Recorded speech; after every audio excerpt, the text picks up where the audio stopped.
fi waqti naflin, di waktu sholat sunnah, warada fi sunnatil mutahhara, atau janganlah kamu melaksanakan dengan amalan sunnah yang mutlak fi waqti naflin, di waktu sunnah, warada fi sunnatil mutahhara, yang telah datang di dalam riwayat hadis min fi'li Rasulillah, ada perbuatan Rasulullah sallallahu alaihi wasallam, au gaulihi, atau ucapannya, hatta, sehingga ta'tiya, kamu melaksanakan alal adadil akmal minhu, atas jumlah yang tersempurna dari yang warad, daripada yang telah datang riwayat tadi itu.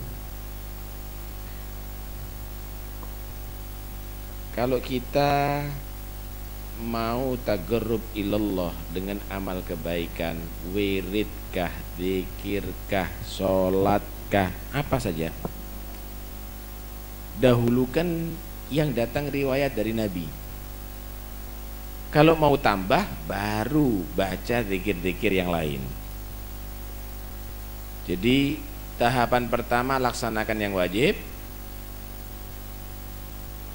tahapan kedua laksanakan yang sunnah, tahapan ketiga boleh kamu baca yang lain-lainnya atau mengerjakan yang lain-lainnya. Nabi sallallahu alaihi wasallam bersabda dalam hadits qudsi, Allah berfirman, ma tagarraba ilayya abdi bi afdala mimma aftaradtuhu alaih. Tidak ada seorang hamba mendekatkan diri kepada aku dengan yang lebih utama daripada melaksanakan yang aku wajibkan kepadanya. Wala yazalu abdi yatagarrabu ilayya bin nawafili hatta uhibbah. Sudah melaksanakan yang wajib tapi belum puas, masih selalu mendekatkan diri kepada Allah setelah yang wajib dengan yang sunnah-sunnah. Terus demikian menjadi kegemarannya, kesenangannya, hatta uhibbah, sampai aku Allah cinta kepada dia. Allah itu akan cinta kepada hamba. Kalau hamba cinta kepada Allah itu pasti wajib. Tapi kalau Allah yang cinta kepada hamba, ini yang istimewa. Untuk mencapai cinta Allah kepada hamba, hamba itu harus melaksanakan yang wajib, kemudian ditingkatkan dengan yang sunnah.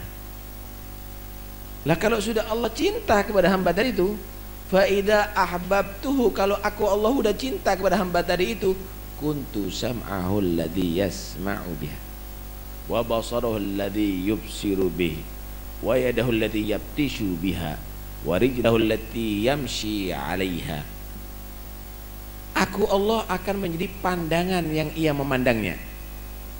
Artinya semua yang dipandangnya tadi itu, maka Allah subhanahu wa ta'ala akan menjadikan tanda ridho atau murkanya pada itu hamba. Maksudnya kalau melihat sesuatu dan ia ridho, orang yang dicintai oleh Allah itu ridho, maka Allah ridho dengan yang dilihat oleh orang itu. Jika orang tadi itu benci, Allah pun benci dengan yang dilihatnya. Begitu yang didengar, dengar ada orang baca, kemudian dia senang, ridho, Allah ridho dengan si pembaca tadi itu. Kalau dia benci, si orang yang dicintai oleh Allah, Allah pun akan membenci orang yang didengar atau suara yang dengar tadi itu. Yang dipegang, maka disitulah Allah meletakkan berkah, ada yang dipegang tadi itu. Yang diinjak oleh kakinya, Allah akan memberikan berkah pada yang diinjak oleh kaki tadi itu. Wala in sa'alani la'u'tiyannah, maka jika hamba yang aku cintai tadi itu meminta kepada aku, niscaya aku Allah akan pasti memberinya.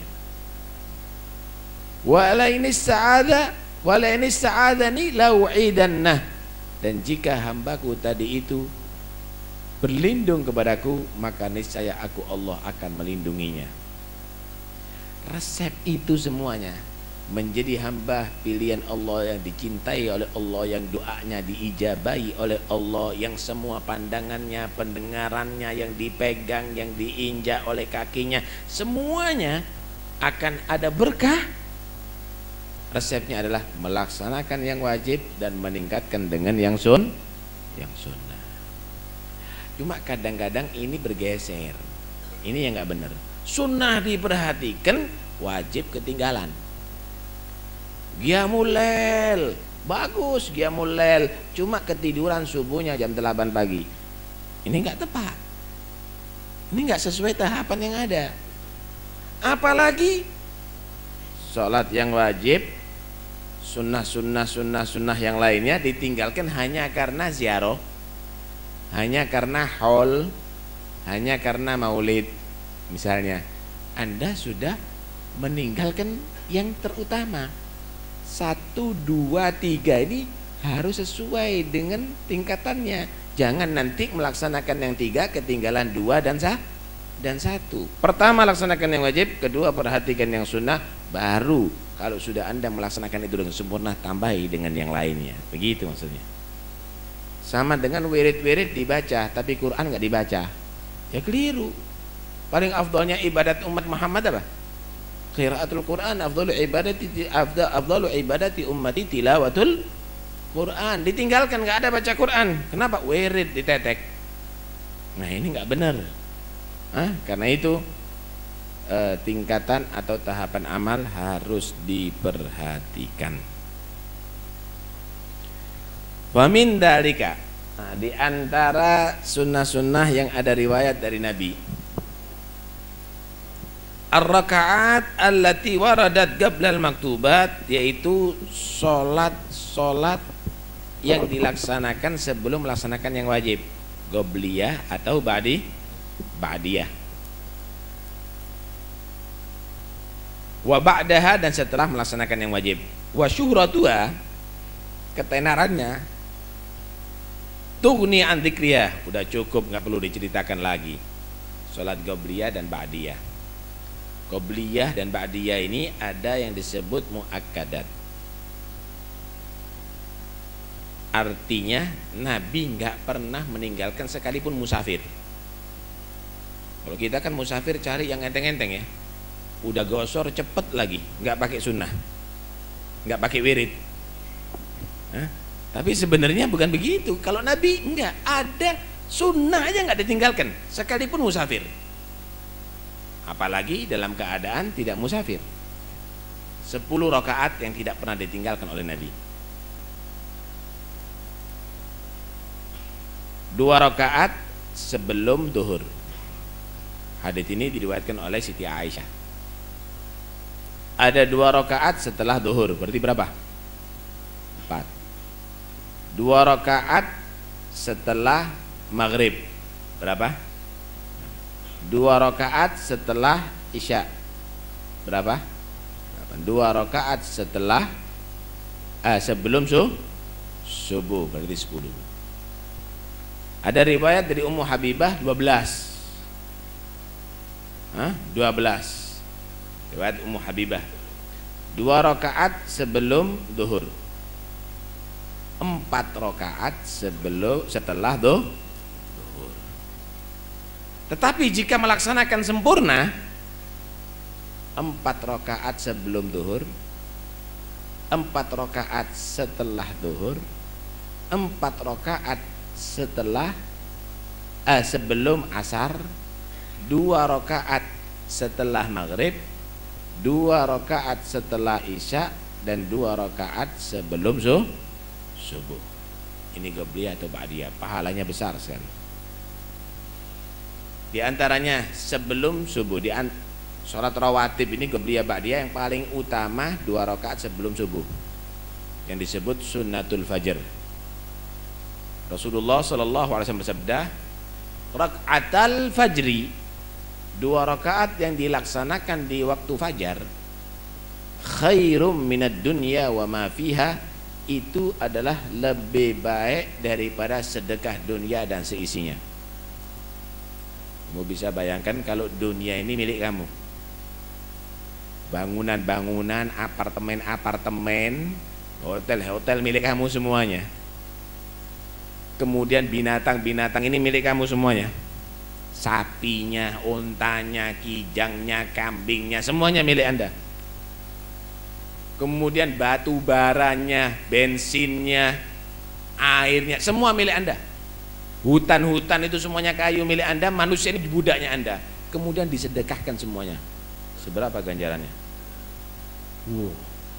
Kira-kira kalau untuk memiliki dunia seisinya ini, kalau umur kita 1000 tahun, nggak pakai istirahat, nggak pakai tidur, nggak pakai makan, kerja full siang dan malam, bisa kira-kira menguasai dunia separuh? Nggak bisa. Seperempat? Nggak bisa. 10% pun belum tentu. Tapi bagaimana Nabi SAW menggambarkan 2 rakaat nih, sebelum sholat subuh kamu laksanakan, malah disunnahkan khafifaten, ringan. Setelah surat Al-Fatihah baca Qul ya ayyuhal kafirun. Yang kedua setelah surat Al-Fatihah baca Qul huwallahu ahad. Maka lebih utama, lebih afdol, lebih gede pahalanya daripada kamu kuasai dunia semuanya dan kamu sedekahkan. Jadi luar biasa pahalanya. Ada riwayat juga, tapi riwayat dhaif. Man qara'a fi rak'atayil fajri alam wa alam salima minal alam. Siapa orang yang membaca surat Alam Nasroh di rakaat pertama setelah Fatihah sebelum subuh, dan surat Alam Taro di rakaat kedua setelah Fatihah di sholat sunnatul fajar tadi itu, maka dia dinyatakan selamat daripada penyakit. Nah, karena itu sebagian di antara mereka menggabung 2 riwayat ini. Jadi setelah Fatihah baca Alam Nasroh dan baca Qul ya ayyuhal kafirun. Yang kedua setelah Fatihah baca Alam Taro dan Tabaik Wallahu ahad. Dan sebagian menyatakan itu tidak termasuk panjang, termasuk khafifah, khafifatain, termasuk ringan gitu. Baik. Kemudian sholat Qabliyatud Duhur dan Ba'diyatud Duhur. Kata ada riwayat bahwa siapa orang yang sholat 2 rakaat sebelum duhur dan 4 rakaat setelah duhur, yuhsinu fiha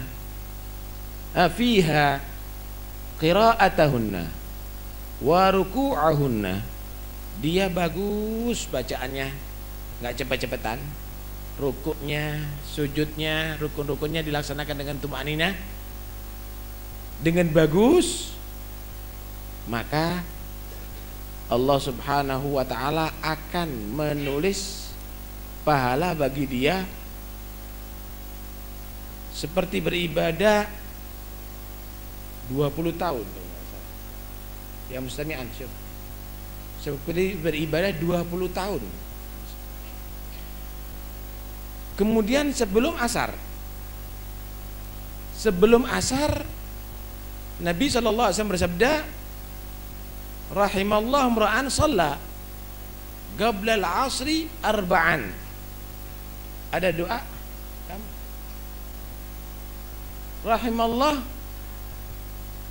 semoga Allah memberikan rahmat kepada seseorang yang dia sholat sebelum sholat asar 4 rakaat, didoakan khusus oleh Nabi mendapatkan rahmat. Kira-kira siapa yang nggak perlu dengan rahmat Allah ini? Kita ini hidup ini nggak bisa akan hidup kecuali dengan rahmat Allah, saudara. Jangan kamu berkata saya hidup karena ada makan, saya hidup karena ada minum, saya hidup yang karena ada duit. Duit banyak, makanan ada, minuman ada, tapi Allah nggak rahmat. Jantungnya tidak digerakkan, bisa hidup. Paru-parunya tidak difungsikan, bisa hidup. Kira-kira bisa hidup? Nggak bisa hidup. Orang itu bisa hidup karena ada rahmat Allah. Karena itu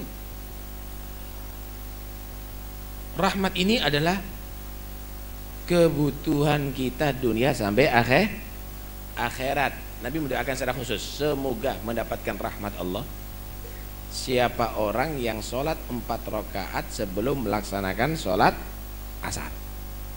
Nah tadi itu bukan ibadah 20 tahun, tapi akan diistighfari oleh 70.000 malaikat sampai malam hari.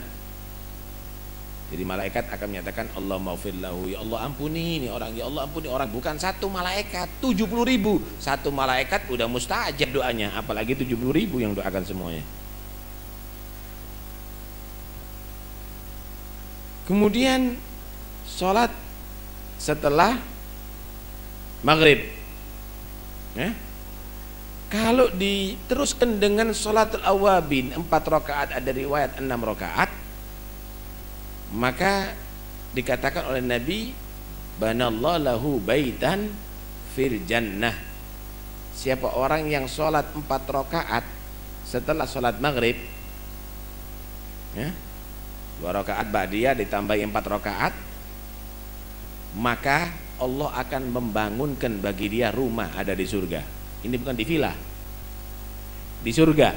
Lah kalau rumahnya dibangun milik Anda, ya berarti itu pertanda Anda akan menghuni rumah itu nantinya, ada di surga Allah. Kira-kira kalau ada orang yang menyatakan, kalau kamu sholat 1000 rakaat tak kasih villa, insya Allah sholat 1000 rakaat Anda. Padahal itu di dunia yang bakal ditinggalkan.